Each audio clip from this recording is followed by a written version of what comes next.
అదరగొట్టే కారం రంగు రుచి ఆచి కారం పొడి. ఆంధ్రప్రదేశ్ మంత్రుల మధ్య వివాదం తారాస్థాయికి చేరుకుందా? ఓ కార్పొరేషన్ పదవి విషయంలో ఇద్దరు మంత్రుల మధ్య ఆధిపత్య పోరు నడుస్తుందా? ఇద్దరు మంత్రులు తమ అనుచరులకు చైర్మన్ పోస్టును దక్కించుకునేందుకు ప్రయత్నించడంలో రచ్చ జరుగుతుందా? ఇప్పుడు ఆ పంచాయతీ అధికార పార్టీలో ప్రకంపనలు రేపుతుందా?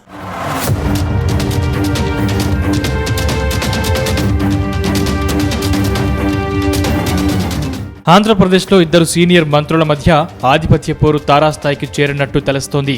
ఆప్కాబ్ చైర్మన్ పదవి కోసం మంత్రులు అచ్చెన్నాయుడు, కొల్లు రవీంద్ర మధ్య పచ్చగడ్డి వేయకున్నా భగ్గుమంటోంది. మత్స్య శాఖలో కనీస అనుభవం లేని ఓ అధికారిని ఆ శాఖ కమిషనర్ గా నియమించడంతో మొదలైన వీరి పోరు ఇప్పుడు ఆప్కాబ్ పదవిపై కత్తులు దూసుకునే స్థాయికి చేరిందని ప్రచారం సాగుతుంది. అయితే మత్స్య శాఖ మంత్రిగా అచ్చెన్నాయుడు ఉన్నారు. కానీ ఎక్సైజ్ మంత్రి కొల్లు రవీంద్ర మత్స్యశాఖపై పూర్తి పెత్తనం చేస్తున్నారని తెలుస్తోంది. అంతేకాకుండా తన నియోజకవర్గానికి చెందిన ఓ అధికారిని కమిషనర్గా నియమించుకున్నారట. వివిధ హోదాల్లో తన మనుషులకు మత్స్యశాఖలో లక్షల వేతనంతో కొలువులు కట్టబెట్టి వసూళ్ల పర్వం సాగించారనే టాక్ వినిపిస్తోంది.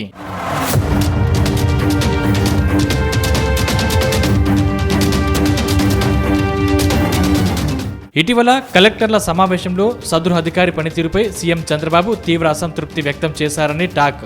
దాంతో సీనియర్ ఐఏఎస్ అధికారికి కమిషనర్ బాధ్యతలు అప్పగించాలని మంత్రి అచ్చెన్నాయుడు ప్రయత్నించారట. కానీ అప్పుడే మంత్రి కొల్లు రవీంద్ర మంత్రి లోకేష్ ద్వారా చక్రం తిప్పారని ప్రచారం సాగుతుంది. దాదాపు 10 ఏళ్ల కిందట రిటైర్ అయిన రామశంకర్కు పునర్నియామకం ద్వారా కమిషనర్ బాధ్యతలు అప్పగించారు. కొల్లు జోక్యంపై అచ్చెన్నాయుడు పలుమార్లు చంద్రబాబుకు ఫిర్యాదు చేసినా ఫలితం లేకుండా పోయింది. ఇప్పుడు మత్స్యకార కార్పొరేషన్ చైర్మన్ పదవిని కూడా మంత్రి కొల్లు రవీంద్ర తన అనుచరుడైన కొల్లు పెద్దిరాజుకు దక్కేలా చేసుకున్నారు. అటు కార్పొరేషన్ పరిధిలో కార్పొరేషన్తో సంబంధం లేని అగ్నికుల క్షత్రియ వర్గానికి చెందిన నరసాపురం వాసి పెద్దిరాజుకు ఈ పదవి ఇవ్వడంపై అచ్చెన్నాయుడు విభేదించినా ఎవరూ పట్టించుకోలేదని ప్రచారం సాగుతోంది.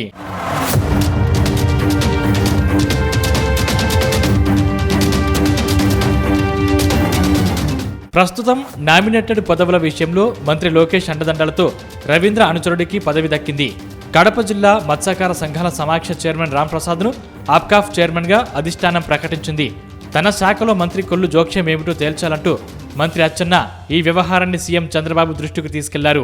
దీంతో చంద్రబాబు రాంప్రసాద్ను పక్కన పెట్టి నంద్యాల ఎంపీ శబరి అనుచరుడు, కర్నూలు జిల్లా మత్స్యకార సంఘాల సమాఖ్య అధ్యక్షుడు నవీన్ కుమార్ కు ఆప్కాఫ్ చైర్మన్ పదవిని కట్టబెట్టారు. చివరకు నవీన్ కుమార్ ఆప్కాఫ్ చైర్మన్ బాధ్యతలు తీసుకున్నారు.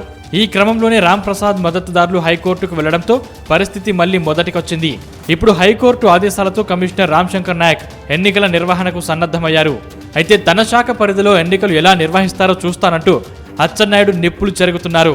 మరోవైపు ఈ ఎన్నికల్లో గెలవాలని రాష్ట్రంలోని 13 జిల్లా సమాఖ్య చైర్మన్లను తమ వైపు తిప్పుకునేందుకు రాంప్రసాద్, నవీన్ కుమార్ ప్రయత్నిస్తున్నారు. ఓటుకు 5 లక్షల వరకు బేరసారాలు జరుగుతున్నట్లు తెలుస్తోంది.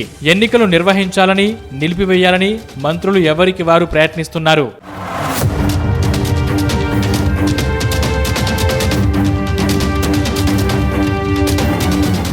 ఇక ఏపీలో దాదాపు 2136 మత్స్య సహకార సొసైటీలు ఉన్నాయి.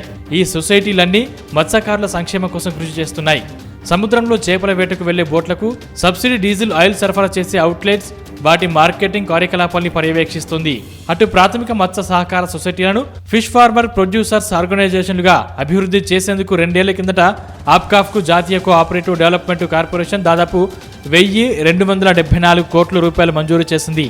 ఇప్పటికే 637 కోట్ల రూపాయలు కూడా విడుదలయ్యాయి. వీటిని ఎంపిక చేసిన 182 ప్రాథమిక మత్స్య సహకార సొసైటీలను FFPOలుగా అభివృద్ధి చేసేందుకు ఖర్చు చేయాల్సి ఉంది. ఇప్పటికే ఈ ప్రాజెక్టు పేరు చెప్పి 50 మందికి పైగా తమ అనుచరులను నియమించుకున్నారు. వీరికి పైసా పని లేకుండా లక్షల జీతాలిస్తున్నారు. ఈ నిధులపై కన్నేసినందునే మంత్రులు ఈ శాఖపై పెత్తనం కోసం ఎత్తులు పై ఎత్తులు వేస్తున్నారన్న ఆరోపణలు వస్తున్నాయి. ఇప్పటికే 100 కోట్లకు పైగా నిధులు పక్కదారి పట్టాయని అధికారిక వర్గాల్లో చర్చ జరుగుతోంది.